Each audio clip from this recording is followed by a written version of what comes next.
Have you struggled with measuring mass accurately? Learning to use a triple beam balance can help. This guide will ensure reliable readings.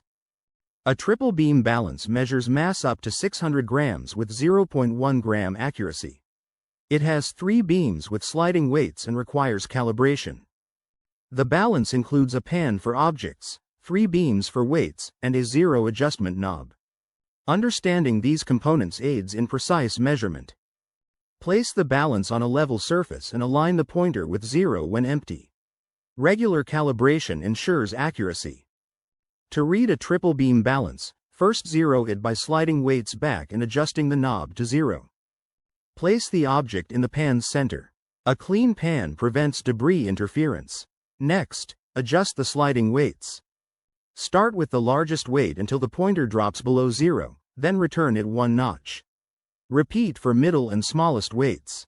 Finally, sum the values on each beam. Pay attention to fractional values for accurate total mass. Watch out for mistakes. Misreading the pointer or incorrect weight placement can lead to errors. Always observe the pointer's position closely. Proper maintenance keeps your balance performing well. Clean the pan regularly, store it in dry conditions, and perform routine accuracy checks.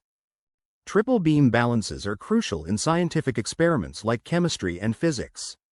They're also excellent for educational use, helping students build measurement confidence. Unlike digital scales, triple beam balances don't need batteries, making them reliable.